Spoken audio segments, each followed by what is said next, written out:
Hello, everyone. This is Tom Fox back for another episode, and I'm absolutely thrilled today to have with me Sage Walters. Sage, welcome to the podcast. Thank you so much for having me. I'm happy to be here. Sage, we're going to get to talk about someone and something that Mhm. we both are very passionate about. But I'm going to start by asking you, what's your current position? Yeah, so I have been with Schreiner University for 2 years now. April 1st was actually my job anniversary, just a little over 2 years. And I have been development and stewardship officer in the advancement department since then. What does that mean? So I work in fundraising for the university. I do a little bit of help in alumni relations. I also have a pretty big hand in the fundraising events that we put on. And you've got a great one coming up this Yeah, weekend for someone who's a dear friend of both of us. yeah. So, can I just ask you about that? Course, yeah. This coming Saturday, April 18th, we have our first Jane Ragsdale Memorial Polo celebration. So we had a version of a polo tournament or match last year that was a fundraiser for our equestrian team. However, this year we have completely reimagined it. It is a whole different ball game, and we have, of course, named it after our dear Jane that we lost in the flood. Jane was a very long-term board member at Schreiner University. Of course, everyone knows her from some sort of community involvement that she was in. She was all over the place over here. But yeah, so we are raising money for the Schreiner University equestrian team, which not a whole lot of people know that we have. So it's a really unique program that Schreiner offers under the guidance of Coach Ashley Brune. And so we are fundraising for an endowment for that team. The Ragsdale family has also been Yeah. very supportive of Shriner as Mhm. well. Yes. So it's going to be hosted out at Camp Stewart, which is owned and operated by Jeeper Ragsdale, which is Jane's brother and their mother, Kathy Ragsdale. So yeah, we're hosting it out there at Camp Stewart, and it's going to be a wonderful day. The Ragsdales are great friends of the university. Tell us about the event itself. What can you tell us rather about what's planned, what people can expect, the beauty of the venue you're having, and all of those things? Yeah, we're kind of using this as a welcome back to the river. We haven't really had any events on the river since the flooding on July 4th. So where there's a lot of messaging with this event. So we want to use it as a way to welcome people back to the river that we do all love. Now it's a different relationship with it for sure, but we do all still love our river. So Camp Stewart is right on the banks of it, and it was affected by the floods. But we have since Jeeper has done really well with getting it all fixed up, and it's a beautiful open field. If you've driven through Hunt and taken that road, you have passed by and gone, "Wow, that is a huge open field." So you may have seen it without even knowing that you saw it. So that's where it's going to be at. You get there that day, and we're going to have a big welcome for you. We have, I think it's something like 16, 18 tents, something like that, of various sizes for all of our sponsors and VIPs to go into, as well as a general admission area. For VIPs, it's open food and drink and lots of fun and festivity. General admission, there will also be a bar and food truck available for you. During halftime, our equestrian team is going to be able to do a showcase of what they do. And so that includes some jumps and some pretty incredible things. I come from a Western and rodeo background. So watching all of that is pretty crazy to me, watching the horses that are purposely jumping over things. Because in my world, you don't want them to be jumping.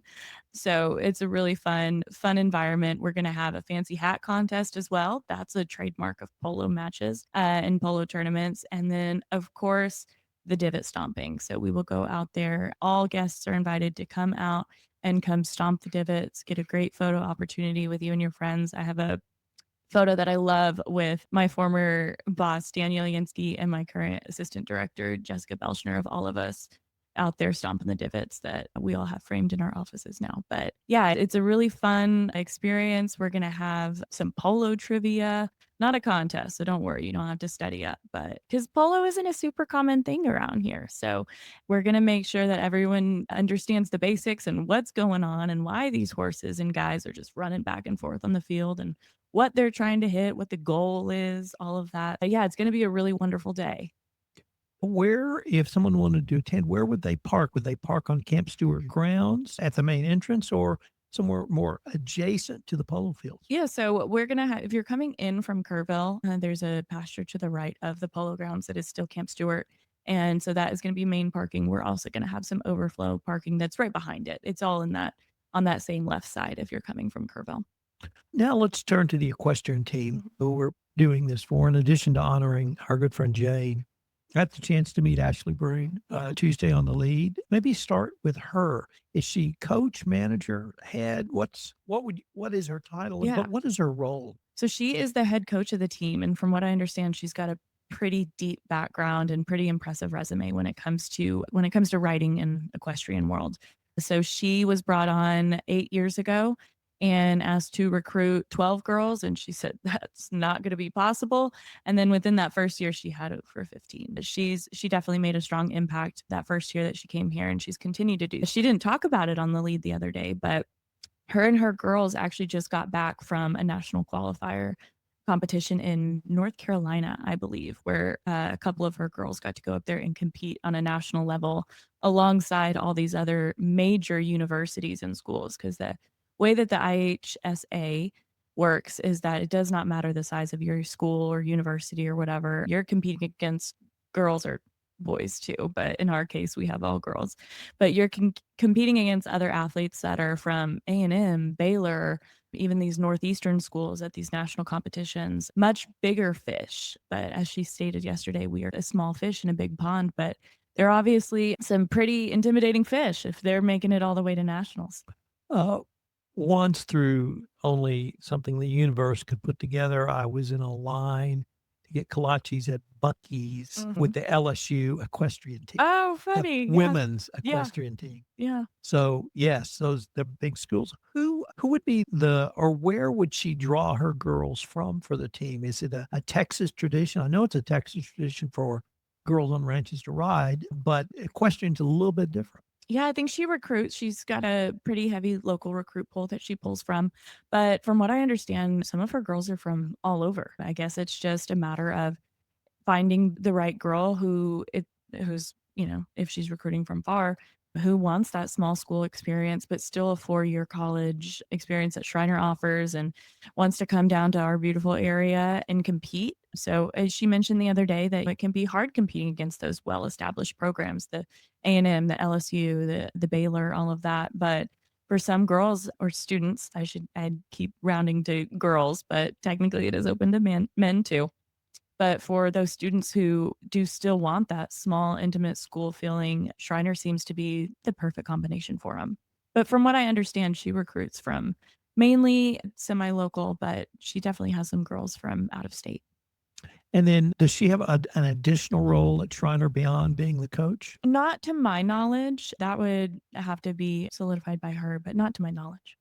Let's spend a little time talking about Jen Yeah, because we both called her friend. We both admired her. We both sometimes I think we're in awe of her of because course, she yeah. did so much. But really, what did Jane mean to you personally?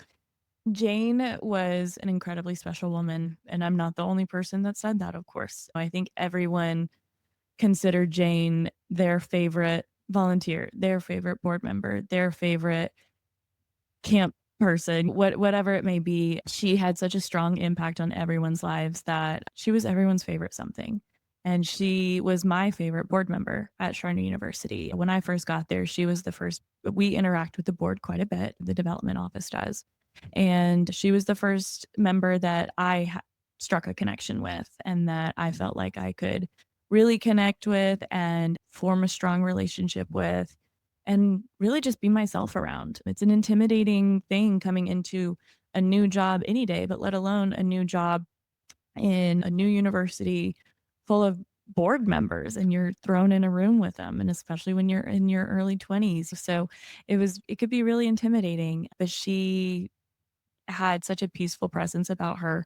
And as I got to know her, I just was able to connect with her and rely on her for some peace. But yeah, she was an incredible woman and we miss her very dearly. Yeah.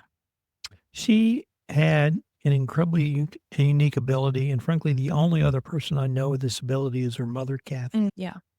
You could be with Jane in a room of 500 people, and she made you feel not simply that you were the only person with her, but the most special The person most with her. special. Yeah. And I don't know Yeah. how she and Kathy do that, but Mm, they Kathy does make me feel like that, and Jane did mhm. the times I was around her. Of course. Yep. Absolutely. Yeah. No, Jane absolutely came by it honestly, being raised by Kathy. So this seems to be a great way for us to honor Jane's legacy and indeed the entire Ragsdale family's legacy with Schreiner. It's just something that you hope will continue throughout the years. Yeah, this is the first, not the only. We have from and I'm gonna put this out there, who knows in however many years we may look back, but as of right now, I believe there are 18 spots on the cup that Kathy is actually getting designed, the trophy, the perpetual cup, and that is a really cool story that I can talk about in a little bit too. But as of right now, we have committed to 18 years of it if we go by the amount of plaques that are on that trophy. Let's talk about the cup. Yeah, it was really important to us and especially to Kathy for us to have a perpetual cup that was just as beautiful as the message that we're trying to get across. I kind of started doing some digging, visiting with got some friends who own an award shop in Fredericksburg. I went and visited them. I was kind of starting to let my gears turn on the design and I started talking to Kathy about it and I said, I wish we had more time because I think we could be able to do XYZ. I think it'd be amazing. She goes, "Let me take care of it." And so we do have a perpetual cup sponsor that we sold that sponsorship to, and it is in perpetuity. And actually, Jane's cousins ended up all going in it together, which is a really beautiful thing. But this actual trophy itself, it is going to be a true piece of art.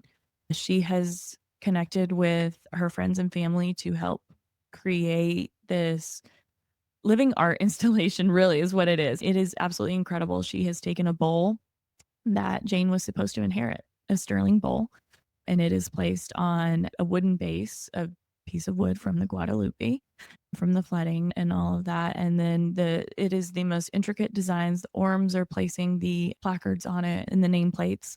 But I have seen a mock-up of the design and I'm not going to show it and spoil it or anything. I want everyone who goes out there to be able to see it for themselves. But it is truly a remarkable art piece. And I think Jane would really love it. And I think she was an art lover herself. So I think that it's a good representation. Are there any sponsorship tickets left or are there any general admission tickets left? Yeah, so we are completely sold out of all VIP and sponsorship. However, we still have an abundance of GA. So if you are interested at all in joining us on Saturday, then we've got more than enough general admission. But however, I did just sell the very last VIP ticket this morning. Well done. Yeah, thank you. But we sold out of sponsorships last week before. All the days have now blended together at this point, but we sold out of sponsorships a while ago and then just sold the very last VIP ticket today. But we still have more than enough GA available and we can fit up to 300 of them or something. If you're at all interested, then we've got a place for you. I, for one, am greatly looking forward to Saturday. I want to honor our friend Jane. I want to honor Kathy. I want to honor the entire Ragsdale family, and I want to honor Schreiner University. Yeah.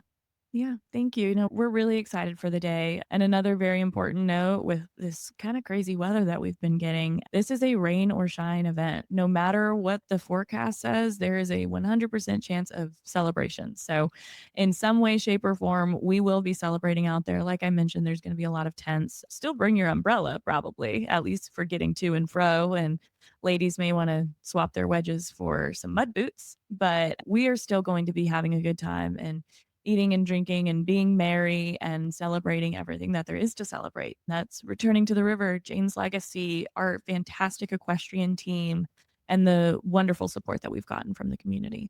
For those who may not know, what is polo attire? So I had to look this up of what it's technically called, but it's called smart casual. And from there, that can mean a lot of different things. So I usually just refer people to Pinterest and I say, type in polo attire for women or polo attire for men, but it's just thinking lighter materials, sundresses, pastels, gingham, seersucker, more on the preppy side. You think of the vineyard vines and that kind of scope of fashion there, but it's a little preppier. Yeah. Sage, I wanted to thank you for coming in, and I'm Yeah. sure we'll be continuing this conversation. Yeah, absolutely. Thank you so much for having me. Maybe we can have a debrief after the event. That'd be great. Yeah. Thank you so much.